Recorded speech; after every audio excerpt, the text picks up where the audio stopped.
எல்லாருக்கும் வணக்கம். இது மாந்திரிக மந்திராலயம். பெரும்பாலும் நிறைய பேர் கேட்குற கேள்வியே, ஒரு சிலர் கோவில் வச்சு மாந்திரிகம் பண்ணுறேன் அப்படின்னு சொல்கிறாங்க. அவங்க மாந்திரிகம் பண்ணுறாங்க. அங்கே ஒரு சிலை இருக்குது, கோவில் வச்சுருக்காங்க. ஒரு சிலர் மயானத்தில் தான் பண்ணுறேன்னு சொல்கிறாங்க. இதுக்கு என்ன வித்தியாசம் அப்படின்னு தான் கேட்குறாங்க. அது வித்தியாசம் ஒன்றும் பெரிய விஷயம் கிடையாது. ஒரு கெட்டவன் இருக்கான். அந்த கெட்டவன்கிட்ட சமாதானம் பேச அனுப்பணும்னா நல்லவனை அனுப்பி சமாதானம் பேச முடியாது. ஏன்னா அந்த கெட்டவன் நல்லவனை அக்செப்ட் பண்ண மாட்டான், ஏற்றுக்க மாட்டான், அவன் சொல்கிறத கேட்கவும் மாட்டான். அவன் வச்சு தான் சட்டன்னுவான். அந்த கெட்டவனை வச்சு தான் நம்ம சமாதானம் பேசணும், இல்லை அவனை எதிர்க்கணும். இந்த நல்லவன் அப்படிங்கிறது சாமி சிலையை வச்சு சாத்விகமான முறையில் மாந்திரிகம் பண்ணுறது. அது கொஞ்சம் டைம் எடுக்கும். நீங்கள் கூட நினைக்கலாம், நான் அங்கே போனேன், அவங்க என்னை ஏமாற்றிட்டாங்க, இங்கே போனேன், இவங்க என்னை ஏமாற்றிட்டாங்க, எதுவுமே நடக்கலை அப்படின்னு. சாமி ஒரு வழிபாடு தெய்வத்தை வச்சு கோவில் வச்சு பண்ணுறவங்க கொஞ்சம் டைம் எடுக்கும்.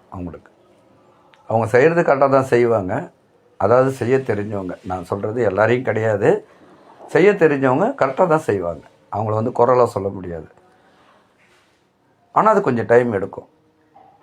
காலம், நேரம், சூழ்நிலை, அந்த நம்ம யாருக்கு செய்கிறோமோ, யாரை எதிர்க்கிறோமோ, இல்லை யாரை அவங்க நம்ம வசியப்படுத்துகிறோமோ, இவங்களுடைய கிரக சூழ்நிலை, இதெல்லாம் வச்சு தான் அந்த ஒரு விஷயம் நடக்கும்.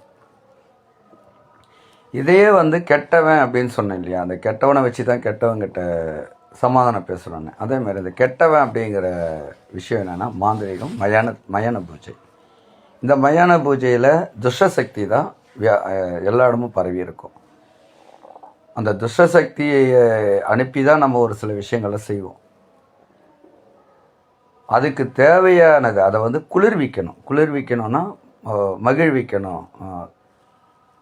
இன்னும் எளிமையாக சொல்லணும்னா சந்தோஷப்படுத்தணும். அந்த துஷ்ட தேவதையை சந்தோஷப்படுத்தணும். அப்போ அதுக்கு என்னென்ன செஞ்சால் அது சந்தோஷப்படுமோ அந்த எல்லா படையலும் போட்டு, அதுக்கு தேவையான அதில் எல்லா படையிலும் போட்டு அதை சந்தோஷப்படுத்தி நம்மளுடைய கோரிக்கை அதை முன் வச்சா அது நமக்கு தேவையானதை செய்யும்.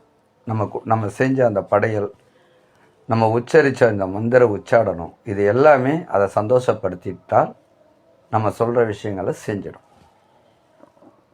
இது உடனே நடக்கும். உடனேனா ஒரு 15-20 நாளில் நடந்துடும். இவ்வளோதான். ஆனால் அதுக்காக மறுநாளே நடக்கும் அப்படின்றதெல்லாம் கிடையாது.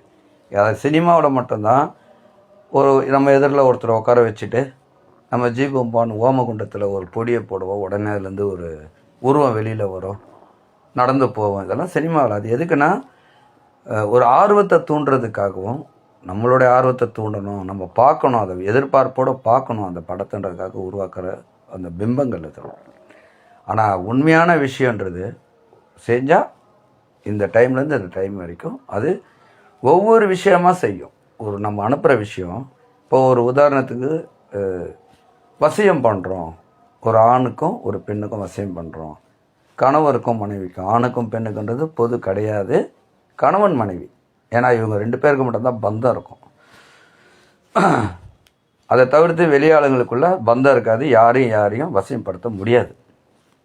அப்படியே அந்த ஒரு மனைவியை வசியப்படுத்துகிறோன்னா, அந்த மனைவி அந்த வீட்டில் யார் வீட்டில் இருக்காங்க, அவங்க அம்மா வீட்டில் இருக்காங்க. அவங்க அம்மா வீட்டில் அவங்க அம்மா இருக்கிற தைரியத்தில் இருக்கிறாங்கன்னா, அவங்க அம்மாவுக்கும் அவங்க பொண்ணுக்குள்ளே சண்டையை உருவாக்கி அவங்களுக்குள்ள மனக்கசப்பு ஏற்படுத்தி, இதுக்கு நம்ம வீட்டுக்கார எவ்வளோ மேலுன்னு நினச்சி அவங்க திரும்பி வர்ற மாதிரி பண்ணுமே தவிர, நம்ம பண்ண மறுநாளே அந்த பொண்ணை கையை பிடிச்சி இட்டுன்னு அவங்க வீட்டுக்கார கூட சேர்த்து வைக்காது. இவ்வளோ தான் மந்திரம். மாந்திரிகன்றது இது தான்.